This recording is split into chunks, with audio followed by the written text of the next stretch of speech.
The piercing darkness of the room and the sinister aura in the dark. Everyone covered in black, proving that this was not a normal wedding. Only mafias were present under that roof. In that somber surrounding, there was only one figure gleaming in the dark, holding on to her father's arm, walking towards her groom.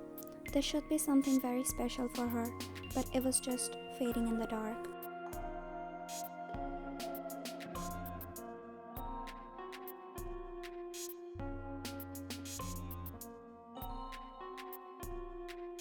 Looking at her feet, she nodded with a straight face, but she knew that if she looked weak, it would be more difficult for her. Gaining some confidence, she finally looked up to see his face.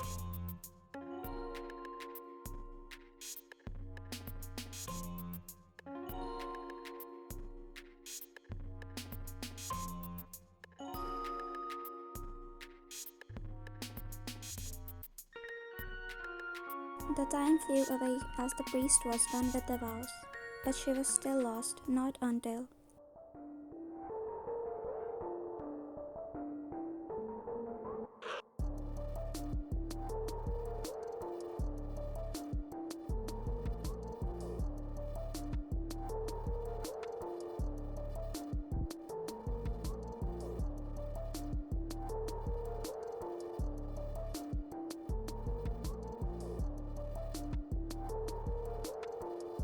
she almost forgot about this. Her eyes were staring at him, being shocked.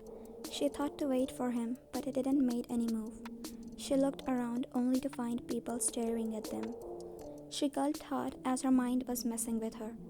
Without pressuring herself more, she stepped one step close to him. Both their breath was mixing due to the closeness. She closed her eyes and cupped his cheek, but he harshly grabbed her face with his hand.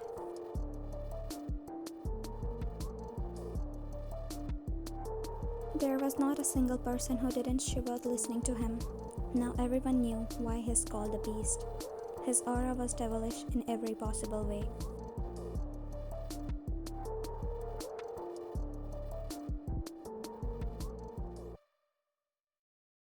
Her father moved towards them and pulled her with him.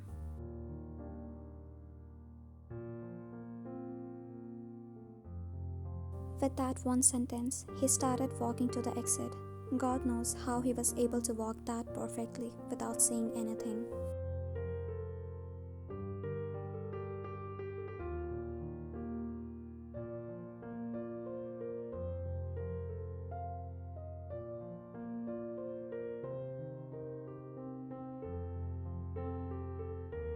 This was the first wedding, which was not like a wedding at all. Everyone present there were internally smirking, watching all the drama. Nobody cares. She directly left to the exit.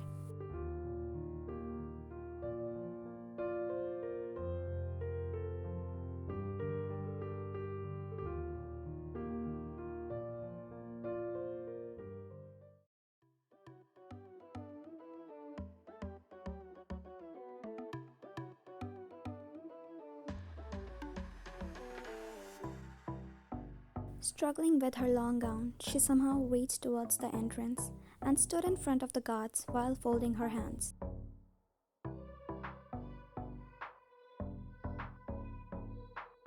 She chuckled at them and walked inside.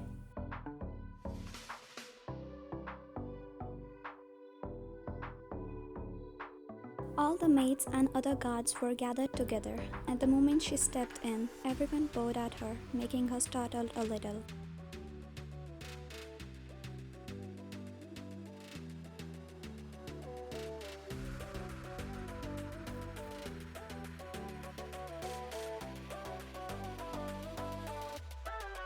Everyone present there was too happy seeing her pretty smile.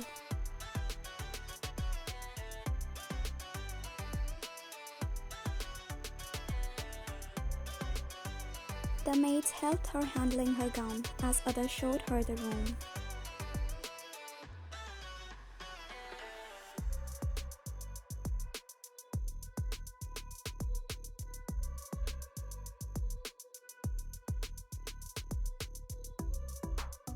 Not a single person was there to disrespect him like that. For the maids, that was the very first time when someone said these kind of words for their master. It was very clear that they all were shocked.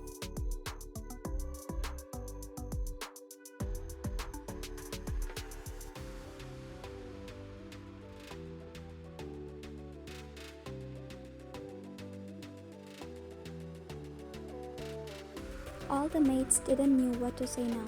What's going on in her mind is always difficult to figure out. The maids looked at each other, gulping their fear down.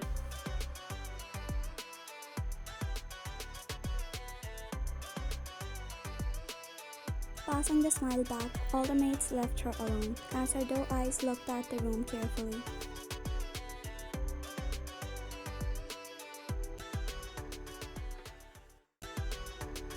Struggling with that gown, she turned around, finding a door at the corner.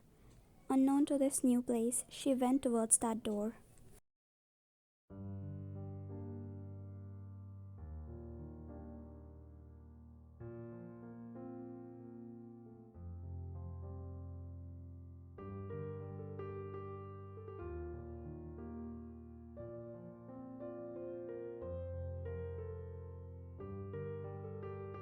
Picking up the shirt, she already felt tired to find the bathroom. But to her surprise, the closet was connected with the bathroom. With a relieved smile, she went to freshen up.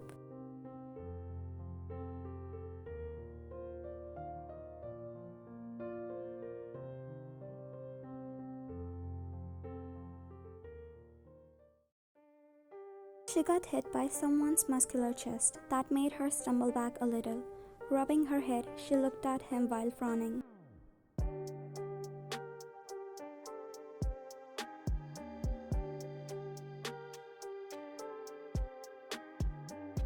His eyes were looking the other way, but he knew where she was. Making her back off, he kept moving close to her with his deadly expressions.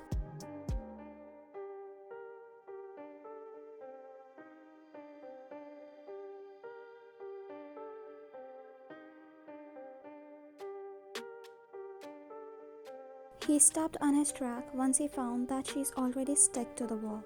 Capturing her under his tall figure, he went close to her face, a few inches apart.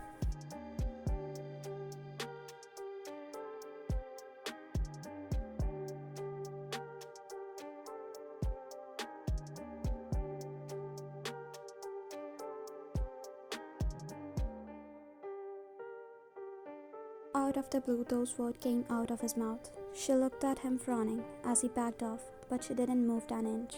He tilted his head a little, trying to sense whether she left or not.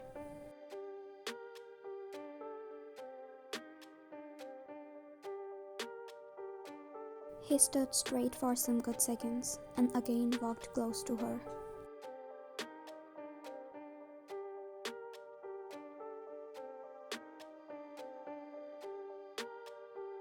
Grabbing the table lamp, he smashed it on the ground, making her scream her lungs out.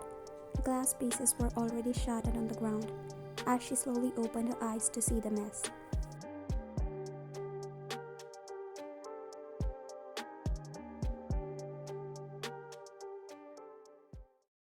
He was dragging her out in an inhuman way. She was struggling in his tight grip. Reaching at the door, he pushed her out there harshly.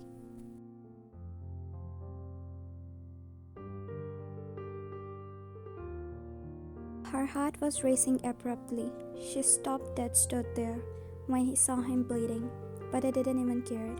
His blood was plastered on the floor as he walked on the glass pieces bare feet.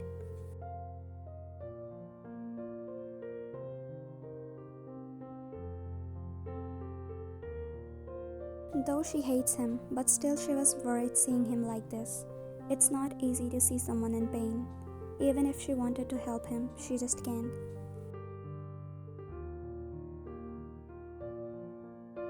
Making her steps forward, she left the place wearing his white shirt that was covering half of her body.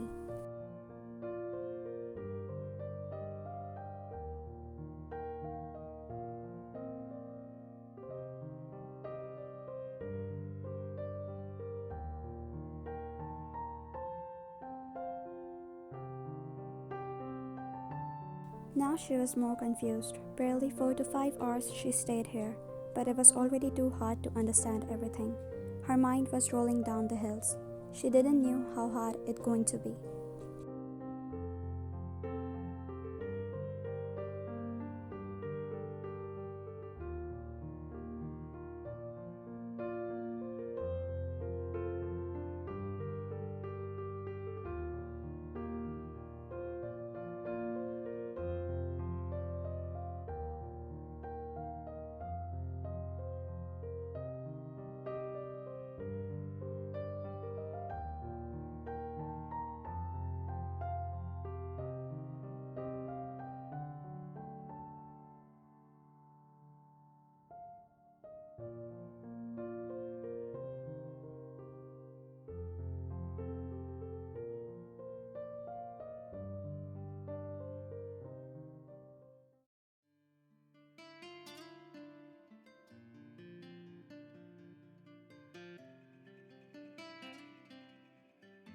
She went near the bed and kept the box aside.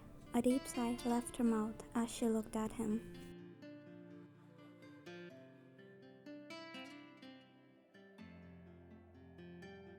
Giving him a deadly stare, she went towards his feet. Her eyes were showing that saddened look when she encountered with his state. Glass pieces were removed, but blood was already clotted there. She carefully sat on her knees near the bed and looked at her face, then back to his messed up feet.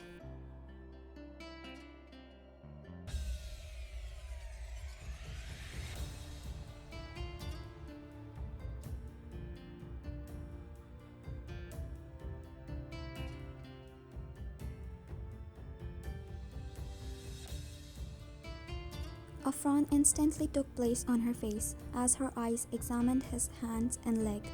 There were many bandaged areas on his body. Somewhere it was small wounds, or somewhere they seemed to be painful.